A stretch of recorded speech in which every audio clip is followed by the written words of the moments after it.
Good morning बच्चों, कैसे हैं आप सब लोग। होप सो स्वस्थ होंगे। तो चलिए जी, जो हमारी आईएसएस के PY2 के सॉल्यूशन की सीरीज चल रही है, तो अब हम सोल्व कर रहे हैं ईयर 2024 जो अभी यूपीएससी ने एग्जाम लिया है।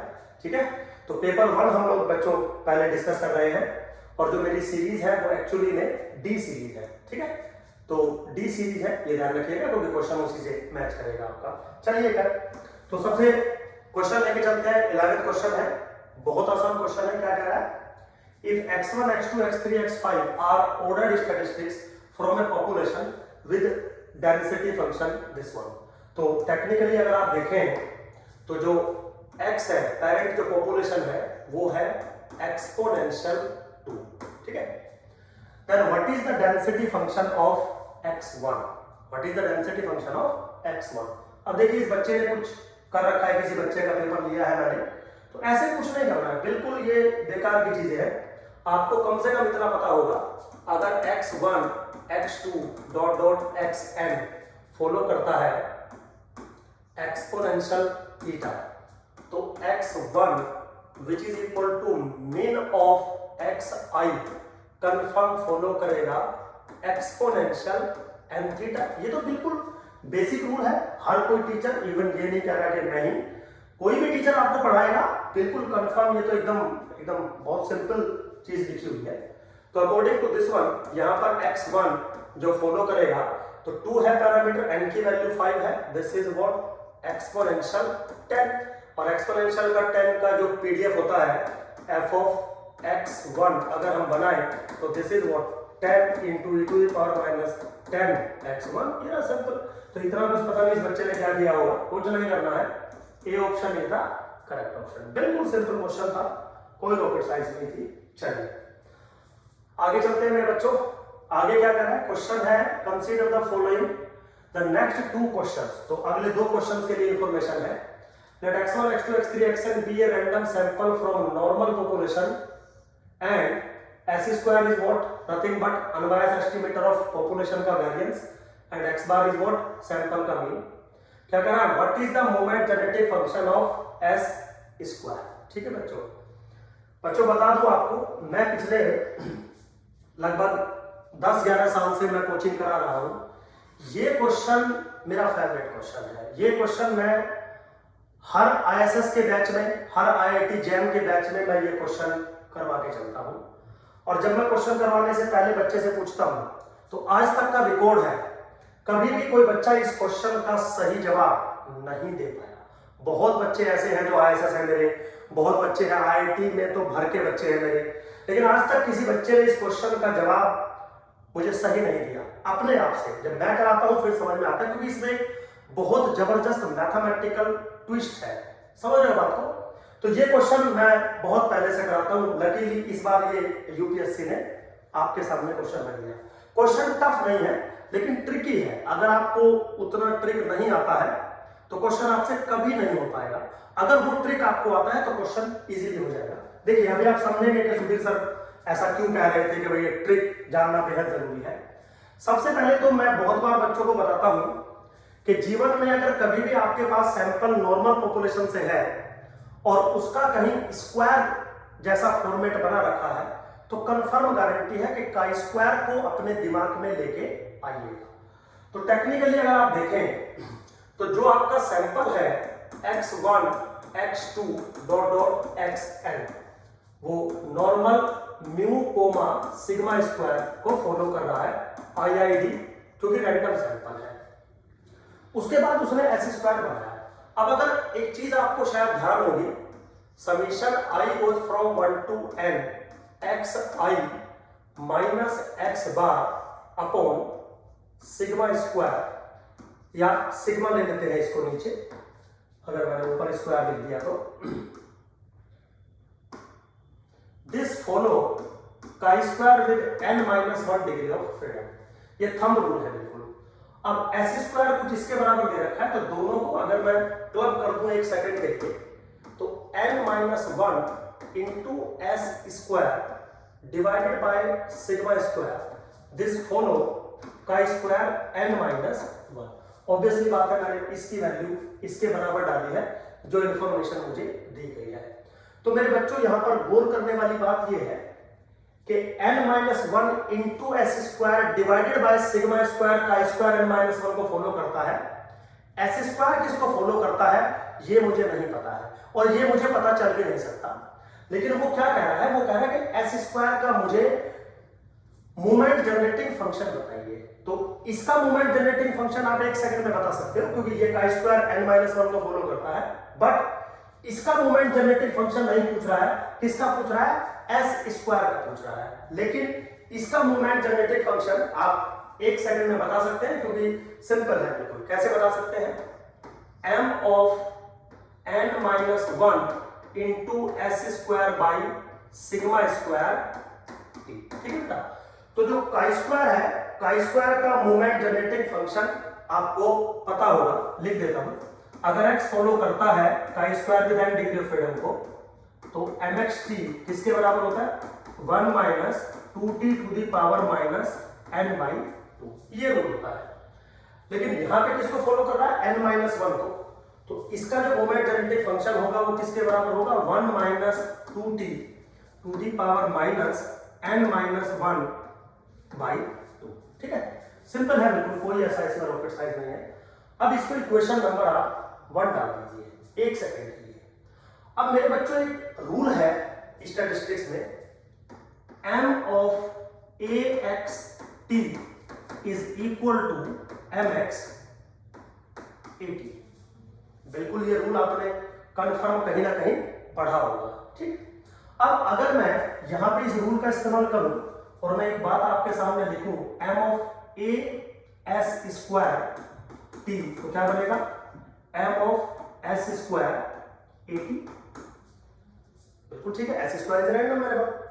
अब a की वैल्यू अगर मैं एक सेकंड के लिए इसको मान लूं, सपोज इसको अगर मैं a की वैल्यू मान लूं, तो क्या मैं ये कह सकता हूं, m of n-1 s square by sigma square t is equal to, इसको हटा देते हैं, is equal to m of s square n-1 into t by sigma square. Equation number 2। बिल्कुल हम ऐसा कह सकते हैं। अब देखिए, इसका लेफ्ट हैंड साइड और इसका लेफ्ट हैंड साइड बराबर है, तो इसका मतलब इसका राइट हैंड साइड और इसका राइट हैंड साइड बराबर होना चाहिए। ठीक, अब अगर हम इक्वेशन नंबर 1 और इक्वेशन नंबर 2 का अगर कंपैरिजन कर ले एक सेकंड के लिए,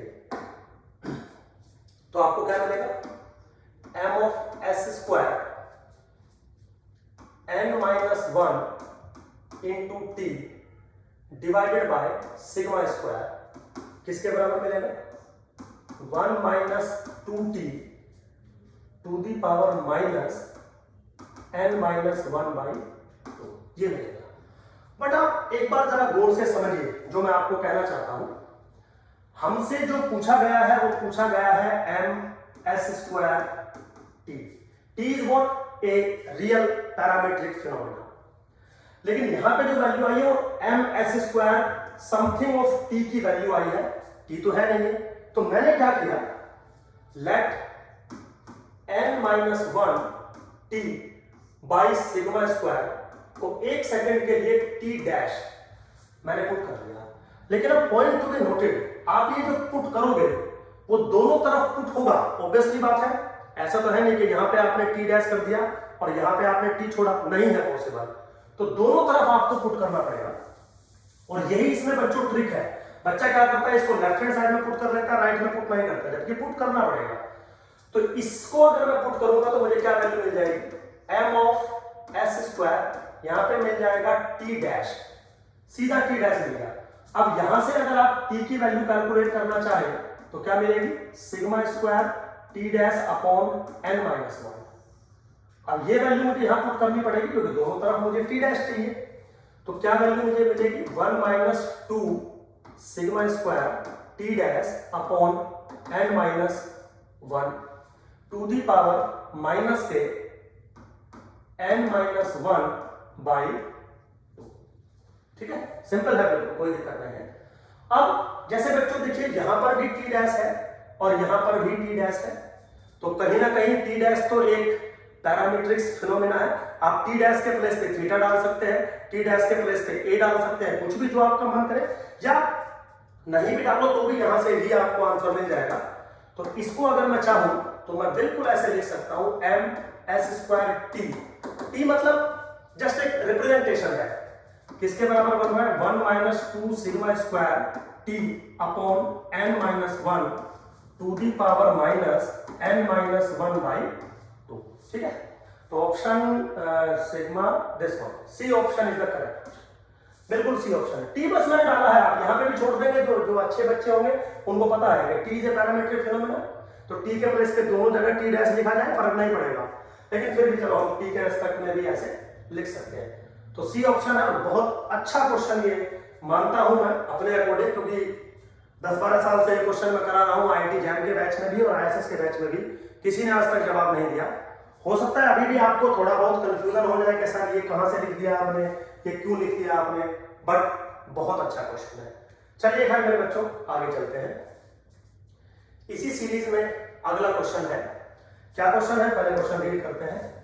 if r is equal to 1/2 gamma n minus 3/2 divided by gamma n minus 1/2, चलो कोई इंफॉर्मेशन दे रखी है, then what is the value of expectation of 1/s square. ठीक है, पिछले वाले क्वेश्चन से जो है ये रिलेटेड क्वेश्चन है। तो सबसे पहले मेरे बच्चों अगर मुझे यहां पर एस स्क्वायर का डिस्ट्रीब्यूशन पता होता तो 1 सेकंड में मेरा ये एक्सपेक्टेशन सॉल्व हो जाती। एस स्क्वायर का डिस्ट्रीब्यूशन मुझे नहीं पता है, किसका पता है, मुझे पता है n-1 into S square by sigma square का डिस्ट्रीब्यूशन पता है, और ये फॉलो कर रहा है काई स्क्वायर n-1 को। सिंपल है बिल्कुल, इसको ये फॉलो कर रहा है। तो मैंने क्या किया, मैं पहले अगर मैं 1 सेकंड के लिए चलो मान लेता हूं इसको x मान लेता हूं, सपोज x मैंने इस रैंडम वेरिएबल को मान लिया। तो मैं क्या करना चाहता हूं, मैं एक्सपेक्टेशन ऑफ 1/x कैलकुलेट करना चाहता हूं, एक्सपेक्टेशन ऑफ 1/x कैलकुलेट करना चाहता हूं। उससे आपको ये वाला फॉर्मूला, ये वाला जो है क्वेश्चन, ये 1 मिनट में सॉल्व हो जाएगा। तो 1/x अगर मुझे, और ये x है, सोल्व करना हो तो 0 टू इन्फिनिटी रेंज मेरी x की दी जाएगी 1/x into density function of chi square. तो काई स्क्वायर का डेंसिटी फंक्शन क्या होता है, अगर x फॉलो करता है काई स्क्वायर n को, तो डेंसिटी फंक्शन क्या होता है 1/2 to the power n/2 into gamma n/2 into e to the power minus x/2 into x to the power n/2 minus 1। Simple है बिल्कुल, ये होता है। लेकिन यहां पर ध्यान रखिएगा, आपका जो डिग्री ऑफ फ्रीडम है वो है n-1, और यहां पे मैं n लेके चला था तो सुटेबली चेंज हो जाएगा। क्या चेंज हो जाएगा, 1/x सेम रहेगा, density function 2 to the power n-1/2, ठीक है, गामा n-1/2, ठीक है, into e to the power minus x/2 into x to the power n-1/2 minus के बाद। ठीक है, हर जगह n-1 आ जाएगा सिंपली, बिल्कुल। चलिए अब आपको क्या करना है, इस चीज को सॉल्व करना है, सिंपल है बिल्कुल। कैसे हो सकता है, चलिए 1/2 टू द पावर n-1/2 मैंने बाहर ले लिया, गामा n-1/2 मैंने ले लिया बाहर। नाउ 0 टू इन्फिनिटी, ठीक है, e to the power minus x/2 into x to the power n-3/2 minus के बाद। आप चाहे तो बिल्कुल चेक कर सकते हैं, एक पावर यहाँ पे और होके जो है माइनस हो जाएगी। ठीक है मेरे बच्चों, बिल्कुल सिंपल है, ऐसा कोई इसमें जो है रॉकेट साइंस में नहीं लगा रहा हूं, बिल्कुल एकदम सिंप्लीफाइड वर्जन। अब ये अगर आप देखें तो ये गामा का इंटीग्रल बन रहा है, गामा इंटीग्रल बन रहा है 0 to infinity e to the power minus ax into x to the power n-1, किसके बराबर होता है, gamma n upon a to the power. तो इसको अगर आप सिंप्लीफाइड करेंगे थोड़ा सा, तो 1/2 to the power n-1/2 into gamma n-1/2 into gamma n, यानी कि gamma n-3/2 divided by a to the power है, और a कितना है 1/2, और मेरे बच्चों n कितना है n-3/2। ये चीज हमारी जो है बन के आ रही है, बिल्कुल सिंप्लीफाइड वर्जन है, कोई ऐसा इसमें जो है रॉकेट साइंस मैंने नहीं लगाया है। अब जरा इसकी वैल्यू एक बार हो जाए। इसकी वैल्यू r कुछ दिया है 1/2। अब देखिए n माइनस 1 माइनस के 1, ये जो वैल्यू बनेगी this is 1/2 into gamma n minus 3/2 divided by gamma n minus 1/2। Value बन रही है नहीं तो आप एक बार चेक करके देख सकते हो। और ये क्या दिया है, ये हमें वैल्यू दी है r के बराबर, ठीक है, सिंपली बिल्कुल r के बराबर दिया है। तो एक्चुअली में अगर आप ये कैलकुलेशन समझ गए होंगे तो एक्सपेक्टेशन ऑफ 1/x r के बराबर आ गया, जहां पर जो x है वो j है। तो अगर मैं सारी वैल्यू पुट करूं एक सेकंड के लिए और आपको चीजें समझाऊं कि ये r के बराबर है और x की वैल्यू यहां पर डालूं, तो this is expectation of sigma square by n minus 1 into 1/s² बराबर हो जाएगा r। आप चेक कर लीजिए, एक सेकंड में समझ आएगा, मैंने रिवर्स कर दिया। अब कुछ रूल्स आपको पता है, सिग्मा स्क्वायर बाहर आ जाएगा, n माइनस 1 बाहर आ जाएगा, एक्सपेक्टेशन ऑफ 1/s² यहां पे बचेगा, this is what r। Expectation of 1/s² is equal to n minus 1 into r upon sigma square. बिल्कुल करेक्ट है। तो A option is the correct option, ठीक है बेटा। तो जो भी यूपीएससी अपना आंसर की देगी ऑब्वियसली यही देगी, बट फिर भी देखते हैं बाद में अगर कोई ऐसा प्रॉब्लम होती है तो। ठीक है मेरे बच्चों, तो यहां तक होप सो आपको समझ में आया होगा। जो बात है, जो पिछले वाला क्वेश्चन है, ये मेरा फेवरेट है, मतलब ये भी क्वेश्चन अच्छा, ये मुझे बहुत अच्छा क्वेश्चन लगता है। चलिए खैर, आप अच्छे से एक बार क्वेश्चन को समझिएगा। ठीक है मेरे बच्चों, मिलते हैं नेक्स्ट क्वेश्चन के साथ नेक्स्ट वीडियो में। Thank you very much.